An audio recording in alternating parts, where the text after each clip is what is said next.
Alright folks, remote location. We're at Laguna Seca in California, and this place is crazy, it's nuts. It's Sunday, May 7th. We're at the Optima Search for the ultimate streetcar round event here at Laguna Seca, and we're racing the probe. We're walking over here because the red group is about to go out for their first timed track session. We had a practice last night. The probe made it all the way through the session. We actually did a sub 2 minute lap last night, which is great. Some of these guys are in the minute 30s. They're just really fast. So we're gonna go over here and see the red group leave, and then we're gonna head out to head back to the car and get loaded up because we're in the blue group. And lucky us, we ended up being in the top third of the slowest group, which is great. And so yeah, we had a good day yesterday autocrossing. Finished 4th in class, which is awesome. The D&E scores aren't out yet, but I think we did pretty good there. We'll update that later. But yeah, let's take a look at the red group. These are all the fast guys, and we'll watch them head out onto the track.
Time warp. Fast forward a week, we're back in our shop. Pieces of Corvette back there. But the Laguna Seca trip recap, it really couldn't have gone better. You check the links in the description below to get to full length clips of our best autocross run, our best peak performance challenge, and our best track lap of the weekend. Laguna Seca was amazing. There's nothing more to say about it than that. I'm really grateful for Optima Batteries and FM3 for getting us on that track this year. That's one of those childhood dreams. You're like, oh, I'll never be able to run that track. I ran it. It was a long trip. It was 3-day tow out, 3-day tow home, 3 days there. We towed 4,995 miles. That's a long way. The truck was the hero of the trip. We did lose an alternator in New Mexico, but we found a Napa Auto Parts in Santa Rosa, which was a beautiful itty-bitty town. They had an alternator in stock, and our Optima Yellow Top got us 30 miles to Santa Rosa after the original failed. So we were able to change that out in front of the courthouse and be on our way. And that was really that was actually the only mechanical problem we had the whole weekend. On the way home, we did have a trailer flat, a valve stem tore on one of the wheels. We've got a tire pressure monitor system in the truck on the monitors of the trailer. We got an alarm, we were able to pull off, we saved the tire. I've already been to Discount Tire, and they put a new valve stem in it, and that's repaired. So that's it. Those are the only issues we had with mechanical things, which for me, that's really good. Can't say enough about the track. The corkscrew is, the television and video games do not do it justice. It is vertical. I mean, it's just, you're running, if there are cars in front of you, they just disappear. They're poof, they're gone.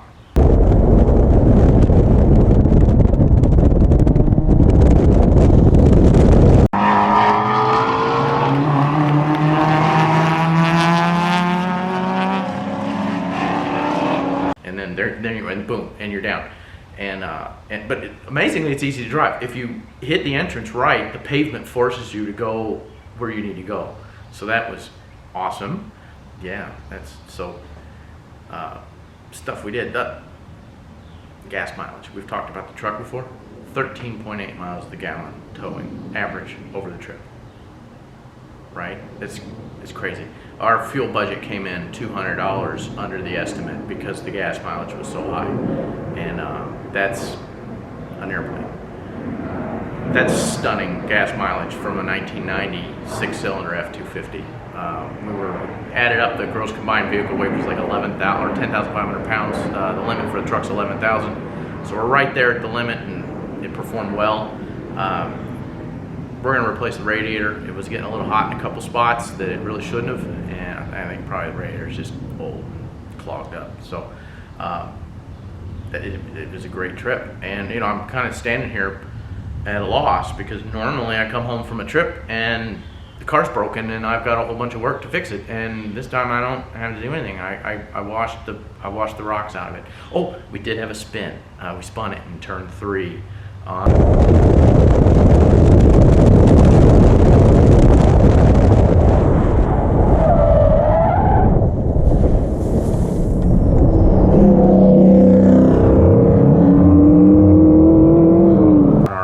Time session, I had gapped. I was going to go for a really good time, and tires weren't warm yet. Now, moving on from that, though, we do have I do have some software from Race Technology. I bought it several years ago that does lap analysis based on the GoPro data, and so our best lap of the weekend was a 1 minute 55 second .2, and it was good enough for 4th in the road course in GTC, which is pretty good because the guys in front of us were fast. Maybe 5th, I can't remember.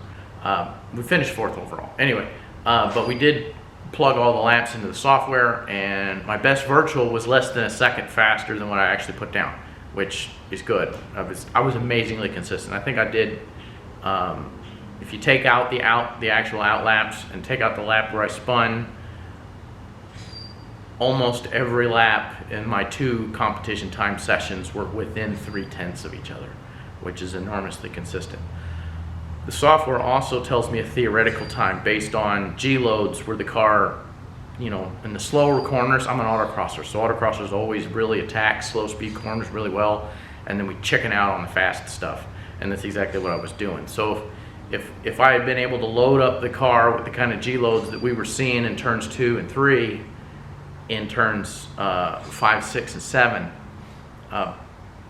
the software says I could have done a 144, which would have put me in the mix with the fastest people there.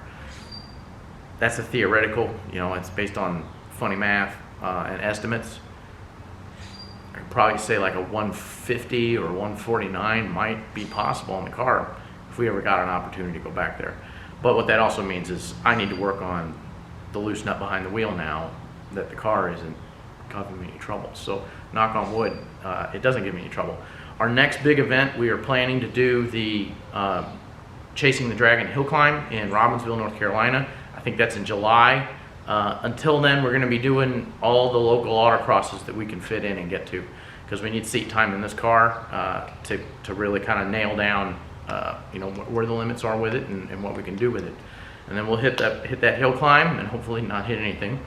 Then in August, we've got Daytona International Speedway with Optima again. So once again, another bucket list track in this season. We'll hit that. Standings so far in Optima, we did really well this weekend. The field at Laguna Seca was stacked. Is that because it was the bucket list track? Everybody who was anybody went. It was actually, the field was like what you would see. It was all the people you normally see at the Invitational in Vegas at the end of the season. So points are hard to come by. I think we scored 290 something points or 280 something, I can't remember. We ended up 4th overall in GTC. Our D&E scores were spectacular. We exceeded our judge scores from NOLA by significant margins across the board. We ended up 51st overall out of 88 cars, which in that field for a D&E score for this Ford Probe to be that high, fantastic. It was a huge boost. Then we consistently finished 4th in just about all the timed events, and which was fantastic. So we ended up with a solid 4th place finish in the event in class, and overall for the season we're now sitting in 5th. Basically, if you can stay in the top 10, you're going to Vegas. So we're not going to go to Portland, but there's not a lot of GTC cars going there. So we need to do well at Daytona and maintain that position, and we should have a good chance of qualifying for the Invitational. You know, nothing's guaranteed, but fingers crossed. So check out the links in the description for the track footage, and you know, stay tuned for the next one. Thanks.